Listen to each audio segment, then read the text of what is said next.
এইসব ভিডিও দেখে মানুষ হাসে।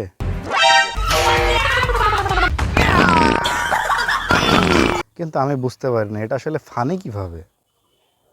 চলুন একটু বোঝার চেষ্টা করি ইউটিউবে ভাইরাল কমেডি ভিডিওতে আসলে কি কি থাকে।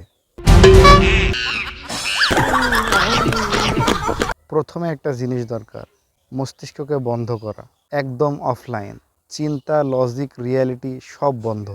এরপর আসে সবচেয়ে গুরুত্বপূর্ণ অংশ, ক্রিঞ্জ এক্সপ্রেশন মাস্টার ক্লাস। যত বেশি অদ্ভুত মুখভঙ্গি তত বেশি ভিউ। এখানে অভিনয় লাগে না, শুধু সাহস লাগে নিজেকে ইম্বারেস করার। ভাই, বাঘা বাঘা অভিনেতারাও এইসব এক্সপ্রেশনের সামনে হার মানবে। এরপর গল্পে থাকবে মারামারি, ঝগড়া, ষড়যন্ত্র, হিংসা, চুরি, ডাকাতি। মানে এইসব ছাড়া আবার কমেডি হয় নাকি? লিমিট? না ভাই, লিমিট বলতে কিছু নাই। যত বেশি মারামারি তত বেশি মজা।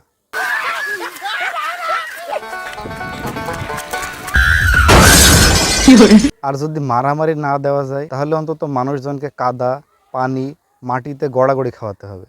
কেউ পিছলে পড়বে, কেউ ধাক্কা খাবে, কেউ উল্টে যাবে। সবচেয়ে গুরুত্বপূর্ণ বিষয়, ক্যারেক্টারগুলো যেন কোনোভাবেই মানুষের মতো বিহেভ না করে। এদের পুরোপুরি জানোয়ার বানিয়ে ফেলতে হবে। খাওয়া জানোয়ারের মতো, চলাফেরা জানোয়ারের মতো, আচরণ জানোয়ারের মতো। আর ডায়লগ, ওটার তো তেমন দরকারই নাই। এখন কমেডি ভিডিও প্রায় রেডি। আর শুধু একটা জিনিস বাকি, ভিডিওটাকে যত সম্ভব নোংরা বানাতে হবে। সব সময় কেউ না কেউ গ্যাস ছাড়বে, কেউ না কেউ টয়লেট করবে, কারণ অ্যাপারেন্টলি এটাই কমেডি। এসব টয়লেট নিয়ে এরা কখনো অদ্ভুত জিনিস বানাবে, কখনো নিজেরাই নাটক করবে, আর দর্শক হাসবে।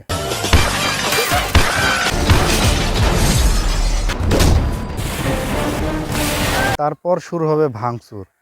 বাড়ি ভাঙবে, দোকান ভাঙবে, টাঙ্কি ভাঙবে, সামনে যা পাবে সব ভাঙবে। শেষ টাচ হিসাবে কিছু অদ্ভুত রোমান্টিক বা অ্যানিমেলিস্টিক আচরণ ঢুকাবে, যেন পুরো ভিডিওটা কমপ্লিট ক্রিঞ্জ প্যাক হয়।